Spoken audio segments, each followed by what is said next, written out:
प्रधानमंत्री नरेंद्र मोदी मनीष कश्यप के शहर बेतिया आ रहे हैं। ये संयोग है अथवा प्रयोग है अथवा आखिर क्या है, ये तो आप ही बताएंगे। लेकिन आपको बताते चले कि मनीष कश्यप के शहर बेतिया प्रधानमंत्री नरेंद्र मोदी आ रहे हैं और उस दिन मंच पर प्रधानमंत्री नरेंद्र मोदी के साथ नीतीश कुमार सालों बाद नजर आएंगे और हो सकता है कि इसी मंच से मनीष कश्यप भी अपनी राजनीति की शुरुआत करें। तो हम मनीष कश्यप की राजनीति की शुरुआत के बारे में और प्रधानमंत्री नरेंद्र मोदी की रैली के बारे में आपको बताने जा रहे हैं कि आखिर क्या क्या होने जा रहा है। मनीष कश्यप क्या बीजेपी ज्वाइन करने वाले हैं? क्या प्रधानमंत्री नरेंद्र मोदी मनीष कश्यप को बीजेपी का सदस्यता ग्रहण कराएंगे? आखिर सच्चाई क्या है, वो तमाम बातें इस 3 से 5 मिनट की रिपोर्ट में हम आपको बताने जा रहे हैं। नमस्कार, मैं प्रिंस कुमार सिंह और आप देख रहे हैं पॉजिटिव इंडिया। अगर अभी तक आपने चैनल को सब्सक्राइब नहीं किया है और हमारे फेसबुक पेज को फॉलो नहीं किया है तो अभी कर लीजिए, और जो लोग ऑलरेडी कर चुके हैं उन तमाम लोग को सही हृदय धन्यवाद। अब वापस आते हैं अपनी खबर पर। दरअसल आपको बताते चले कि प्रधानमंत्री नरेंद्र मोदी, जो कि कभी भी जब भी बिहार में उन्होंने रैली की है किसी विधानसभा के लिए, किसी लोकसभा के लिए, तो इसकी शुरुआत वो अक्सर पटना से करते हैं और पटना में उनकी पहली रैली होती है। लेकिन साल 2024 के लोकसभा चुनाव की पहली रैली वो बेतिया से करने जा रहे हैं। उस बेतिया से करने जा रहे हैं जो कि मनीष कश्यप की जन्मभूमि बताया जाता है। और इस रैली की सबसे खास बात यह होने वाली है कि सालों बाद नीतीश कुमार और प्रधानमंत्री नरेंद्र मोदी की जोड़ी इस मंच पे नजर आएगी। आखिर क्या मनीष कश्यप को बीजेपी लोकसभा चुनाव का टिकट देने जा रही है? क्या मनीष कश्यप बीजेपी में शामिल होने वाले हैं? ये तमाम बातें इस रिपोर्ट के अंत में हम आपको बताएंगे। लेकिन सबसे पहले आपको हम प्रधानमंत्री का जो प्रोग्राम है उसके बारे में बताने जा रहे हैं कि आखिर प्रधानमंत्री का क्या शेड्यूल है, क्या करने वाले हैं। तो आपको बताते चले कि प्रधानमंत्री नरेंद्र मोदी 4 फरवरी को बिहार और झारखंड के दौरे पर रहेंगे। सूत्रों के अनुसार प्रधानमंत्री नरेंद्र मोदी बिहार के बेतिया और झारखंड के धनबाद में रैली करने जा रहे हैं।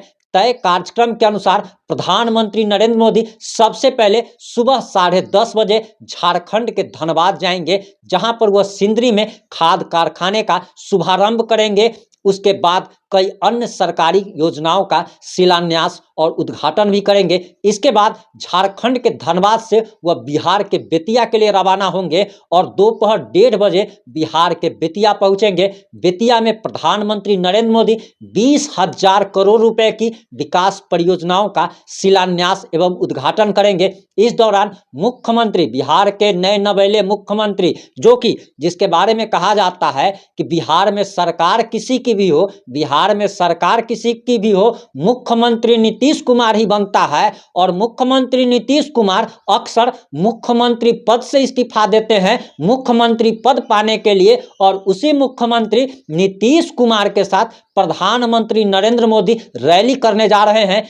हालांकि ये भी कहा जा रहा कि मनीष कश्यप को जिस तरीके से भाजपा नेताओं का समर्थन मिलता रहा जेल में रहने के बावजूद, जिस प्रकार से विजय कुमार सिन्हा हो, सुशील कुमार मोदी हो या फिर मनोज तिवारी हो, मनीष कश्यप के पक्ष में मुखर होकर बोलते रहे। और ये भी कहा जा रहा है कि मनीष कश्यप को जेल से बाहर लाने में बीजेपी का, भाजपा का बहुत बड़ा योगदान है और भारतीय जनता पार्टी का मनीष कश्यप को एजेंट भी कहा जाता है। और आपको बताते चले कि मनीष कश्यप के बारे में बहुत सारे उनके समर्थकों का यह भी कहना है कि मनीष कश्यप को अपनी पार्टी बना करके चुनाव लड़ना चाहिए। उन्हें किसी भी आरजेडी, जेडीयू या बीजेपी ज्वाइन नहीं करना चाहिए। निर्दलीय प्रत्याशी के तौर पर चुनाव लड़ना चाहिए ताकि वह बिहार का अगला सीएम बन सके। लेकिन ये देखना होगा कि जिस प्रकार से मनीष कश्यप का जो अब तक का स्टैंड रहा है उससे तो यही लग रहा है कि वो आने वाले समय में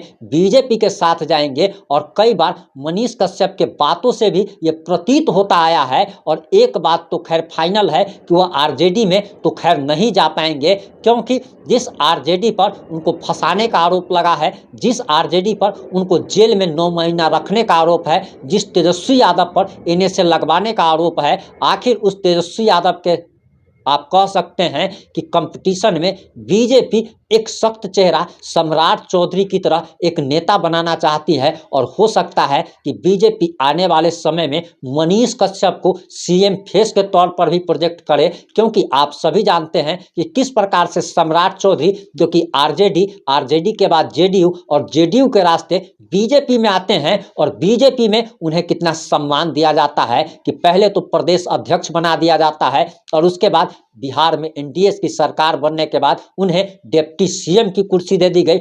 हो सकता है कि मनीष कश्यप का भी अगर कहीं किस्मत साथ दिया और बीजेपी से अगर वह चुनाव अगर जीत जाते हैं तो हो सकता है कि आने वाले भविष्य में मनीष कश्यप को सीएम फेस के तौर पर भी प्रोजेक्ट किया जाए। वहीं प्रधानमंत्री नरेंद्र मोदी बिहार वासियों को 20,000 करोड़ के परियोजनाओं का शुरुआत करने जा रहे हैं, सौगात देने जा रहे हैं। लेकिन सबसे बड़ा सवाल तो ये उठ रहा है कि आखिर बिहार के लोग मजदूरी करने कब तक बाहर जाएंगे? आखिर बिहार में उद्योग धंधे क्यों नहीं लग रहे हैं? बिहार में रोजगार की व्यवस्था क्यों नहीं हो रही है? आखिर बिहार के करोड़ों लोगों को बिहार से बाहर जाकर के मजदूरी क्यों करनी पड़ रही है? इस पर भी प्रधानमंत्री नरेंद्र मोदी को जरूर विचार करना चाहिए। और जिस प्रकार से यूपी हो या अन्य स्टेट को उनसे मदद मिलती है, केंद्र से मदद मिलती है, केंद्र की तरफ से जो राशि दी जाती है उतनी ही राशि बिहार को भी दी जाए ताकि बिहार भी विकास के पथ पर अग्रसर हो सके, बिहार में भी उद्योग धंधे लग सके और बिहार के लोगों को बिहार से बाहर मजदूरी करने नहीं जाना पड़े। बिहार वासियों को 20,000 करोड़ के परियोजनाओं का सौगात देने जा रहे हैं और सबसे महत्वपूर्ण बात यही है इसमें कि अभी तक प्रधानमंत्री नरेंद्र मोदी पटना से रैली की शुरुआत किया करते थे, लेकिन इस बार साल 2024 के लोकसभा चुनाव का आगाज शंखनाद बिहार के बेतिया से प्रधानमंत्री नरेंद्र मोदी करने जा रहे हैं। आपको बताते चले कि यह पहली बार है जब बिहार के बेतिया से लोकसभा चुनाव की रैली होने जा रही है। जनता दल यूनाइटेड के अध्यक्ष नीतीश कुमार ने एक बार फिर से पाला बदलने के बाद 9वीं बार मुख्यमंत्री पद की शपथ ली और विपक्षी दलों के इंडिया गठबंधन से संबंध विच्छेद कर लिया, जिसको अगर आसान भाषा में कहा जाए तो ब्रेकअप कर लिया। और ब्रेकअप के बाद जो है फिर से नरेंद्र मोदी के साथ रिलेशनशिप में आ गए हैं और इस रिलेशनशिप आखिर कब तक चलेगा ये देखना बाकी रहेगा। लेकिन आपको बताते चले कि बेतिया में जो ये रैली होने जा रही है इसके बारे में बताया जा रहा कि मनीष कश्यप अपनी राजनीतिक पारी की शुरुआत प्रधानमंत्री नरेंद्र मोदी के उसी मंच से कर सकते हैं, भाजपा की सदस्यता ग्रहण करेंगे और इसके बाद मनीष कश्यप के चुनाव लड़ने का ऐलान भी हो सकता है। प्रधानमंत्री नरेंद्र मोदी लोकसभा टिकट देने की घोषणा भी कर सकते हैं और बताया जा रहा कि अभी वर्तमान सांसद राधा मोहन सिंह जो कि भाजपा के कद्दावर नेता हैं और पूर्व में कृषि मंत्री रह चुके हैं, केंद्रीय कृषि मंत्री रह चुके हैं, कैबिनेट मिनिस्टर रह चुके हैं, उनकी जगह पर मनीष कश्यप को टिकट दिया जा सकता है। इस मुद्दे पर आपकी क्या राय है? आपको क्या लगता है कि क्या मनीष कश्यप को बीजेपी टिकट देने जा रही है? आपको क्या लगता है कि मनीष कश्यप प्रधानमंत्री नरेंद्र मोदी के मंच से अपने राजनीति की शुरुआत करेंगे? आप जो भी सोचते हैं, जैसा भी सोचते हैं, अपनी प्रतिक्रिया देना ना भूलें। जुड़े रहे हमारे साथ। जय हिंद, जय भारत।